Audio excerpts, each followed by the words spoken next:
jangan terlalu deep deh kalau misalnya membuat konten tentang pertemanan, apalagi itu membahas sesuatu yang negatif. Karena circle pertemanannya nanti akan mengecil dan yang membuat dia nanti akhirnya menjadi seorang yang kesepian.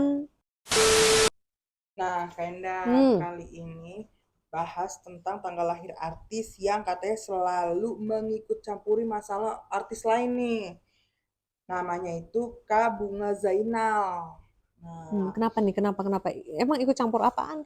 soalnya dia ada buat konten, Mhm. kata netizen itu dia menyindir masalah yang artis yang lagi terkena masalah Cassandra Dewi kan kemarin Oh, nih iya iya gitu. iya iya iya. Nah, netizen bilang Yang tuh terkena kayak masalah suaminya, ya iya kan? Akhirnya gitu. keseret-seret, ya. Nah, Gimana? makanya.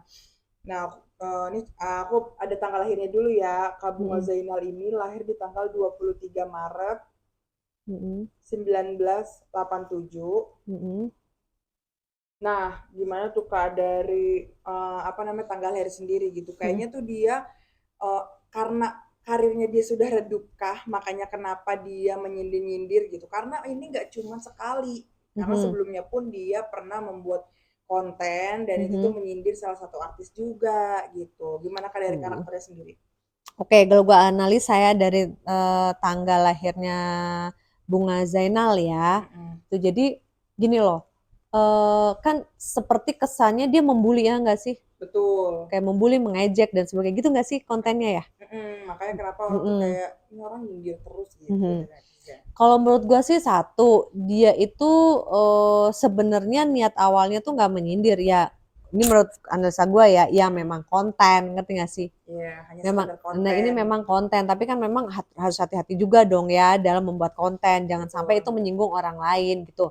Nah, terlepas dari apa yang dilakukan sekarang ya, kalau gue Mm-mm. analisa kita jauh mengulik ke belakangnya gitu ya. Mm-mm. Seorang Bunga Zainal ini kan kodenya pertemanan nih, ya Ya. kan. Kemudian juga aku menganalisa ada kode kayak pembulian di pertemanannya dia dulu, ngerti gak sih? Oh, oke. Gitu loh. Jadi dulu itu entah masa sekolah gitu-gitu ya, masa remaja atau apapun itu tuh dia pernah namanya dibully di lingkungan pertemanannya.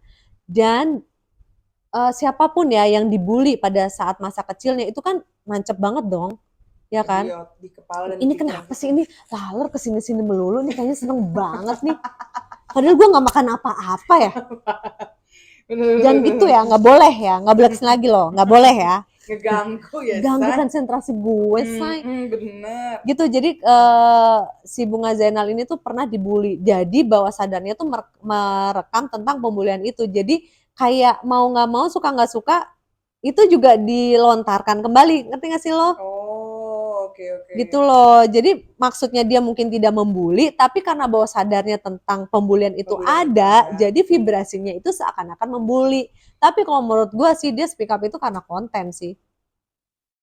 Nah, kan selama ini kan ada beberapa artis Mhm. yang ibaratnya Kak Bunga Zainal ini sindir lah melalui Mhm. konten gitu. Mhm. Tapi kalau misalkan dia melakukan itu lagi, mungkin di orang yang berbeda, Mhm. apakah bakalan kena kasar, kena batunya gitu loh Kak dari tanggal lahirnya?